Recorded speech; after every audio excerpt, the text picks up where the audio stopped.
go all in into the equity market straight up if you are a beginner. You can buy stocks, sell stocks, buy according to market price, और 95 पे गया तो वो stock automatically sell off हो जाए.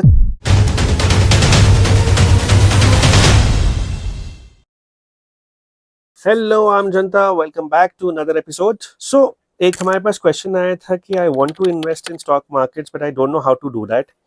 So let me give you a brief and I'll try to include the descriptions of the same and links of the same in the description below, right? So first step is आपको अपना CKYC करना है, right? So आप CKYC करेंगे, आप किसी भी demat account पे जाइए, जीरोधा, ग्रो, वहाँ पे आप अपनी CKYC कंप्लीट कर सकते हैं. ऑनलाइन KYC आजकल हो जाती है, तो आप अगर डिजी लॉकर यूज़ करते हैं, पैन, आधार अपलोड कीजिए, एक लाइव सेल्फी लीजिए, bank account check, cancel check upload कीजिए, आपकी KYC हो गई, right?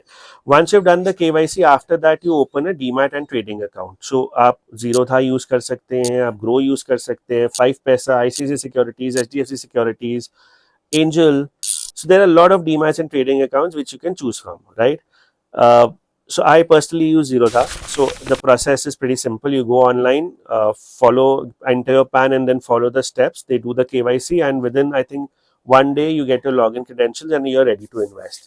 Now, after you've opened the demat account, you can buy stocks, sell stocks, and there are different orders which you can place, right?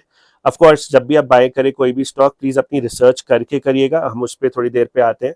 But buying stock is very simple. आप एक stock को select करो, आपने bye किया, उसमें आपके पास एक option आएगी मार्केट की, मतलब जो भी उसकी मार्केट वैल्यू चल रही है आप उस पर उस स्टॉक को बाय कर लोगे. दूसरी ऑप्शन आती है वहां पे लिमिट की, जहां पे आप एक लिमिट प्राइस डालोगे जिस प्राइस पे आप उसको बाय करना चाहते हो. तो अगर वो स्टॉक उस प्राइस पे आ गया तो वो बाय एग्जीक्यूट हो जाएगा. अगर वो स्टॉक उस प्राइस पे नहीं आया तो वो आपका ऑर्डर कैंसिल हो जाएगा. तो इसे हम बोलते हैं लिमिट ऑर्डर्स या मार्केट ऑर्डर्स. देन आप अगर कोई स्टॉक बाय करते हो तो उस पर आप स्टॉप लॉस भी लगा सकते हो. तो मान लीजिए आपने कोई स्टॉक 100 रुपए का लिया, आपने उस पर स्टॉप लॉस लगा दिया 95 का, मतलब 95 से अगर वो नीचे जाने लगे और 95 पे गया तो वो स्टॉक ऑटोमेटिकली सेल ऑफ हो जाए, ताकि आपका जो लॉस है वो रिस्ट्रिक्टेड रहे, राइट? तो 100 का अगर वो स्टॉक 95 का हुआ, जिस दिन 95 का वो सेल ऑफ हो गया. अगर वो 95 का नहीं हुआ, मान लीजिए वो 100, 105, 110 ऊपर जाता है ना, तो वो स्टॉप लॉस कभी ट्रिगर नहीं होगा. तो इसे हम बोलते हैं स्टॉप लॉस ऑर्डर, राइट? तो ये बहुत ही सिंपल है. जो मेन चीज है कि आप अपना रिसर्च कैसे करें. प्लीज आप कोई भी स्टॉक में जब आप इन्वेस्ट करते हैं, पहले तो start slow, right? Start slow and start in a disciplined way, right? So don't go all into the equity market straight up if you are a beginner. आप धीरे धीरे स्टार्ट करिए. हर महीने, हर हफ्ते, जब भी आपको लगता है कि आपकी अंडरस्टैंडिंग बेटर हो रही है मार्केट्स को लेके, आप धीरे धीरे करके अपना इन्वेस्टमेंट पोर्टफोलियो बढ़ा सकते हैं. अपनी रिसर्च जरूर करिए. Fundamentally, balance sheet wise, financial wise company should be good. Valuation देखना अच्छा है, जैसे मैं देखता हूँ कि वो स्टॉक जो है एक्सपेंसिव या सस्ता किस रेंज में है. मोमेंटम देखना अच्छा है. मूविंग एवरेजेस के बेसिस पे मोमेंटम देखना ठीक रहता है कि स्टॉक का मोमेंटम है कि नहीं है. कौन से इन्वेस्टर्स है, कौन से FIIs ने उसमें इन्वेस्ट किया हुआ है, कौन से लार्ज इन्वेस्टर्स ने या म्यूचुअल फंड हाउसेस ने उस स्टॉक में इन्वेस्ट किया हुआ है, वो देखना अच्छा रहता है.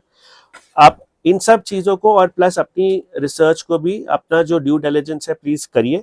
उसके बाद आप उसको बाय कर सकते हैं, right? To sum it all up, CKYC, open a demat and trading account, buy according to market price, limit price. You can put a stop loss, do your research, and invest slowly and gradually. Don't get all gung-ho about it, right? Take care. I'm Janta. I hope I was able to add some value. If we did, do subscribe to our channel. We are trying very hard. My team is trying very hard to give you valuable content. Do let us know if you want us to make any video which can help you in your investment journey. Adios. I'm Janta.